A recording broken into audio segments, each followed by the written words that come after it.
पुण्यात्मा सत्संग में आओगे, ज्ञान होगा, डर लगेगा और भयभीन भक्ति नहीं हो सकती। जैसे बच्चा है, छोटा बालक है, वो नंगे तार को भी पकड़ लेता है जिसमें बिजली सपारक कर रही होती है, उसको आतिशबाजी जान के और पकड़ते ही मर जा। वो सर्प को भी पकड़ लेता है, उसको पता नहीं ये कितना भयंकर जानवर है। एक माई बता रही थी, मेरे दोते का सांप लड़ गया और जहाँ पशु बनते उस आंगन में खेल रहा था, सांप लड़ गया, उसका सर्प लड़ गया, उसका पैर सूज गया। डॉक्टर के ले गए तो पता चला कि इसको तो सर्प लड़ गया। उससे पूछा, बेटा क्या लड़ गया तेरा, कैसा था? नो बोला, वो बताने लगा कि भैंस की पूंछ जैसा था, लंबा लंबा काला काला। उसने उसको पकड़ लिया, पकड़ते उसने डंक मार दिया। तो कहने का भाव ये है कि जब तक हमें जिस चीज़ ज्ञान नहीं होगा तब तक हमें डर नहीं लगता, और जब वो बच्चा बड़ा हो जाता है, उसको पता लग जाता है, ज्ञान होता है कि सर्प बड़ा भयंकर जानवर है, ऐसा होता है, और बिजली से भी परिचित हो जाता है, तो फिर स्वयं भी उससे डरता है, उसका हाथ नहीं लगाता, निकट भी नहीं जाता, और दूसरों को भी आगाह करता है कि देखना सामने सर्प है, दूर हो जाओ, भाग लो भाग लो। तो पुण्यात्माओं, आप यहाँ आओगे तो डर लगेगा, और डर लगेगा तो हम आप भी बचेंगे और भी भाई बहनों को समझाएंगे, यहाँ लाएंगे।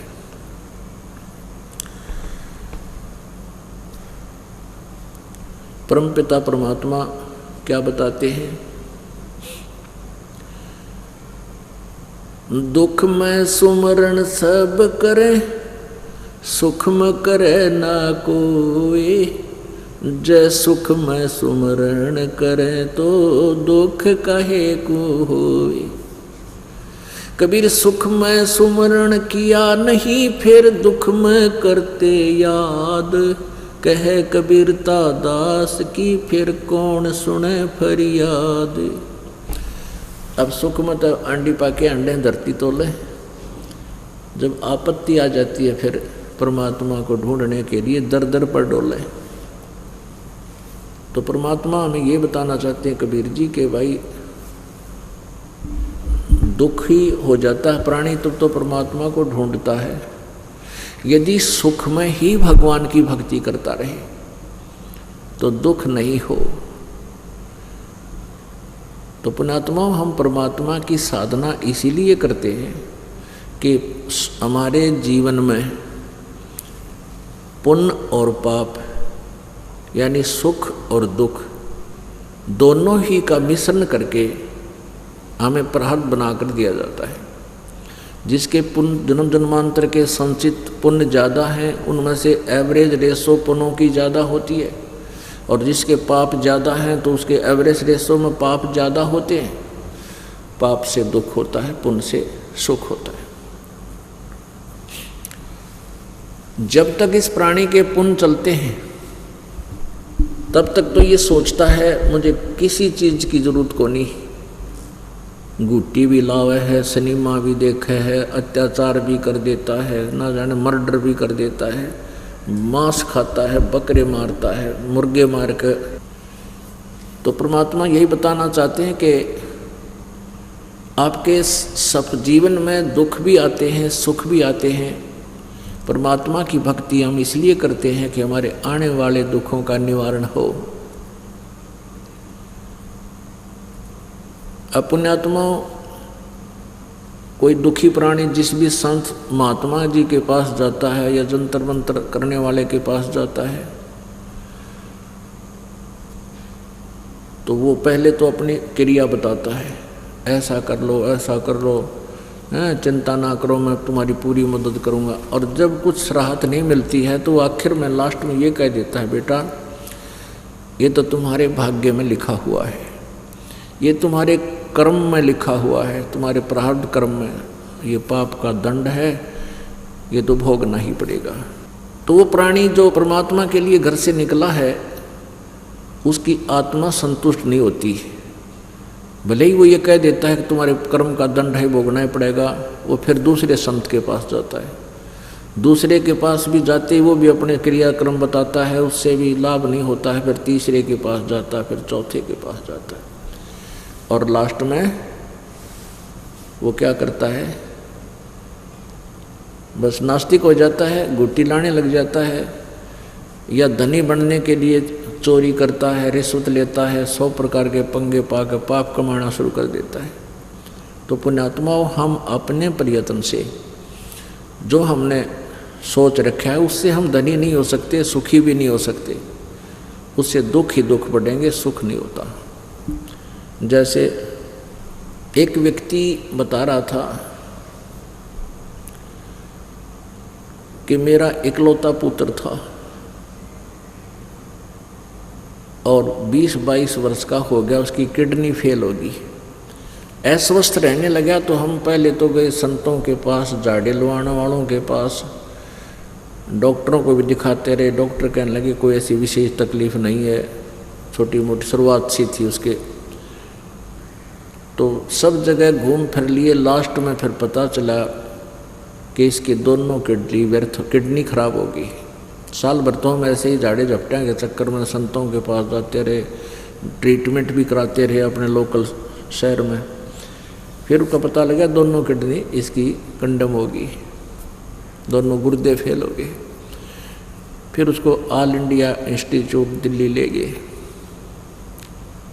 वहाँ किसी रिश्तेदार से कह सुनकर कोई गुर्दा वुर्दा दिलवाया, और कहने का भाव ये है, उस समय कह रहा था 3-3.5 लाख रुपए इस बच्चे के ट्रीटमेंट पर लग गए। लड़का स्वस्थ हो गया। स्वस्थ हो गया तो 6 महीने के बाद बस एक्सीडेंट में मारा गया। वो रोवे और बतावे। उसने सत्संग सुना था, सत्संग सुनकर फिर हमारे पास आकर बैठ गया। कहने लगा जी मैंने आपने जो बताया ना भी इंसान क्या करता है, दास ने क्या सत्संग सुनाया था कि भी हम परमात्मा से जो लाभ हमें मिलना होता है वो हम परमात्मा से ना ले करके, क्योंकि परमात्मा से हमें लाभ इसलिए नहीं मिल पाता कि हमें परमात्मा की, परमेश्वर की वे ऑफ वर्शिप, परमात्मा की जो साधना है, पूजा की विधि शास्त्र अनुसार प्राप्त नहीं होती, पूर्ण संत नहीं मिलता।